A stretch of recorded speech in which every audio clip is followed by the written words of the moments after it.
Ladies and gentlemen, how's it going? This is Pete Style speaking. I'm here pretty much today to explain my journey within dance and choreography. I've been teaching a lot of online intensives recently, and I do like a question and answer at the end of my intensives, and I get a lot of the same questions. And a lot of people, even like some of my friends which have known me within the last, I don't know, year or so, they're always like asking like, oh, like you should share some of your stories more and just kind of like explain just like where you've come from basically. And yeah, I've come a long way, I'm not gonna lie. Like, it's been quite a journey. I've been dancing and doing choreography for about like between 15 and 20 years now. It's quite the story. So the first thing that I would probably want to explain is within my athleticism is that I was a professional athlete when I was maybe from like the ages of around 14 until 19. I used to be a professional triple jumper. I used to compete at an extremely high level. I came second at the English schools championships, and I got to like compete for England, like under 16. I used to get sent to like America for warm weather training. A lot of the people that I used to train with, like people like Jay Johnson and Phillips Idowu, like they were in the Olympics, and my coach, John Herbert, he also had been in the Olympics. So I was training with a lot of high professional athletes. They had looked at me to be like one of the next best things coming out of Britain for that age and up and coming. So I used to get sent on all of these like crazy boot camps with like Jonathan Edwards and like all of these amazing people. I stayed stagnant for like a few years. I hit like 1552 when I was about 15. I kept on training every year until I was 19, and I just didn't beat that. And I was just like, I'm done now. And then I started taking a dance class, well, a few dance classes, and then I got obsessed with them, obviously, at Pineapple Studios, which is in Covent Garden in London. So I took one dance class, a guy named Jimmy Williams. It was a locking class, and I used to just take it every week. And my only goal was really, I'm gonna be really honest with you, that my only goal was to dance in a music video. I was like, I want to dance in a music video because I love music videos. And I just want to dance in one music video. And then I just kept on taking these classes every week, and then I started connecting with people. Cut to like 2 years down the line of taking classes. I think that I got like, someone needed a guy for like a random job, and I was like at the bottom of Pineapple Studios taking a dance class, and then my friend, which I knew, she like dragged me up, and she was just like, this guy, let's book this guy on a job. And then I just kind of started working. And then after 2 years of taking dance classes, I had auditioned, or when I say audition, I did audition, but I gate crashed an audition for Kylie Minogue, and that was that. Like, honestly, like I always give the example, I took dance classes for like 2 years, and then next thing I know, I'm on jet planes traveling the whole wide world. And it sounds crazy, but that's exactly what happened. I was on tour. I didn't actually do her like world tour, but like we would go to different places in the world. There was like a selected like 6 or 8 of us, and we would travel. So I was with Kylie forever, and then I danced for a whole bunch of different people in London. But I think Kylie was my opening to America. And I say my opening because we did Jimmy Kimmel show out in out in New York. And so we flew to New York, and we stayed there probably for about like 4 to 5 days. But after we did the show, a lady named Rhapsody was teaching out at Broadway Dance Center, and I was just like, oh my god, like we just finished doing a TV show out in New York, and I think we were like driving back to the hotel, and it's just say we were driving back to the hotel. It was 4 o'clock, and Rhapsody was teaching at 6, and I was just like, I don't care, I'm going to take class. Just remember like rushing, getting to the hotel, getting a bag, and just like leaving to go to take Rhapsody's class. And then I took her class, and I was just like, oh my god, this style was so different out in America. This is amazing, I love this. That was my love for America. And then obviously I went back to London, and I was working in London, but I always had like this American thing back in my mind, and I was just like, oh my god, I've got to dance in America, I've got to dance in America.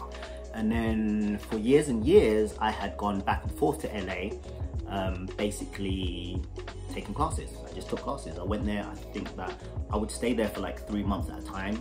Sometimes I would stay there for a month. I just really wanted to just train.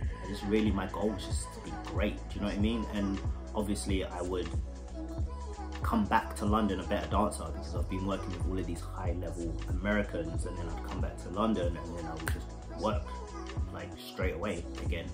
And I'd work, and in my brain I'll just be like, okay, cool, this is great, and I'm working, I'm making money here, but this is my money which I'm going to save to go back to America to get better and train, right? And I always kind of knew that I really wanted to live in America, to have that LA experience of seeing America. And also back, I don't know, just say like about like 9 years ago, we didn't have that many British artists doing world tours, and I was just like, I want to do a world tour, and I want to see America.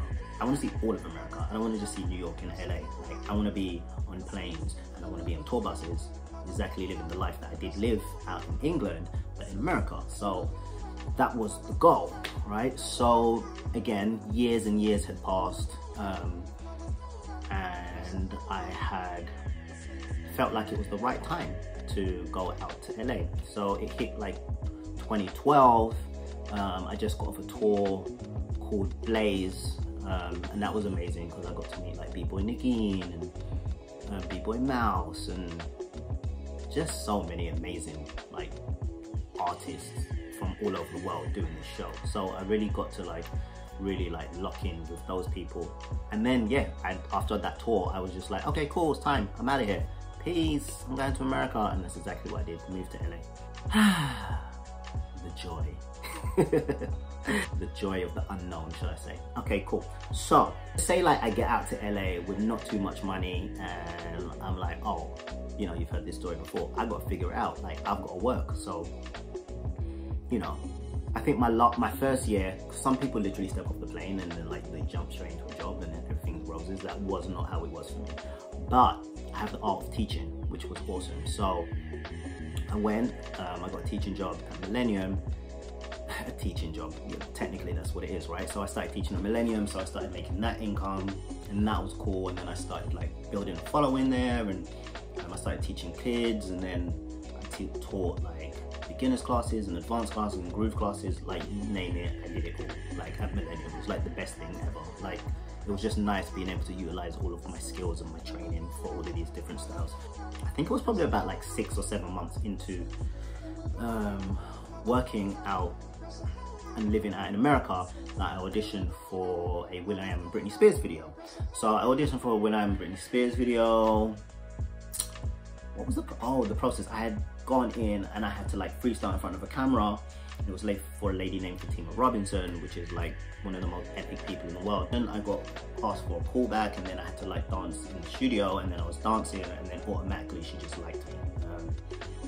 And yeah, like in regards to my work and my jobs, like she was the main one that hired me throughout the majority of my jobs out in Los Angeles. Like we just connected. From that, it was just like I was just booked, right? Not all the time, but like on these amazing jobs that I would just get direct booked on, because she just knew who I was and what I did, and she also knew that I was like flexible enough and versatile enough to just jump in so many different things, right?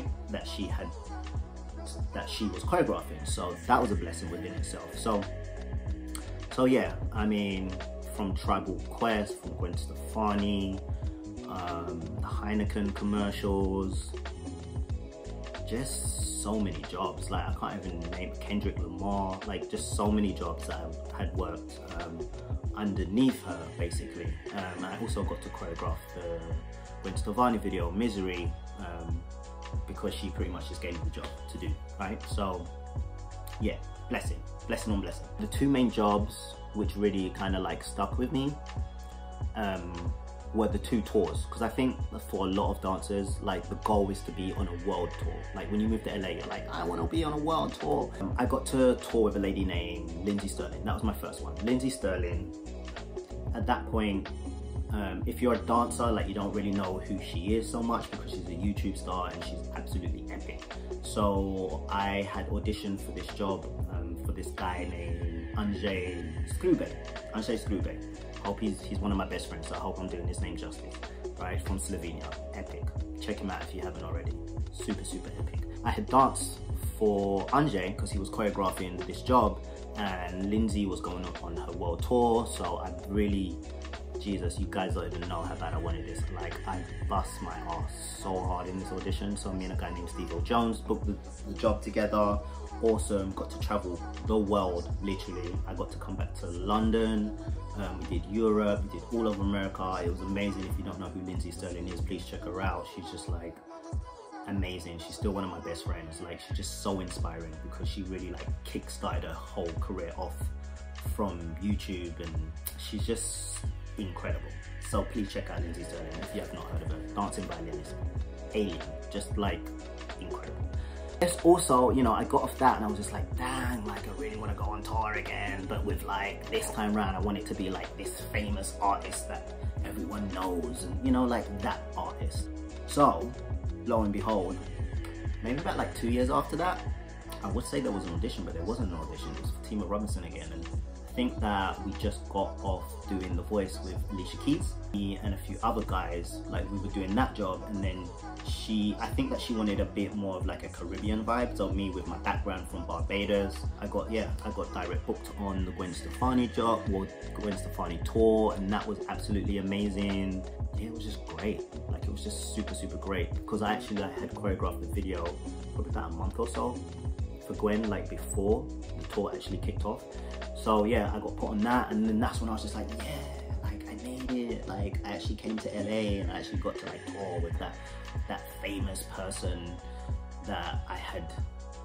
So I shouldn't have done that. She is famous. Do you know what I mean? But it's just like the word fame. But think about that sometimes.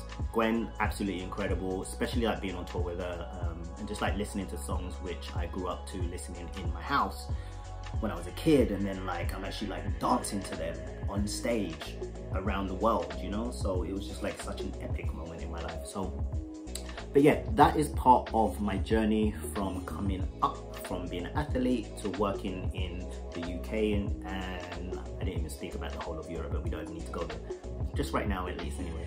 And then going to LA and like fulfilling those dreams. I hope that helps some people. So just to get like a little bit more of knowledge and background from where I came from, and where like I was within the world of Los Angeles and touring, and a few people, choreographers that I'd worked with and everything else. All right. Until the next one, hopefully I'll speak to you guys soon. And yeah, stay safe. Catch you later. Bye.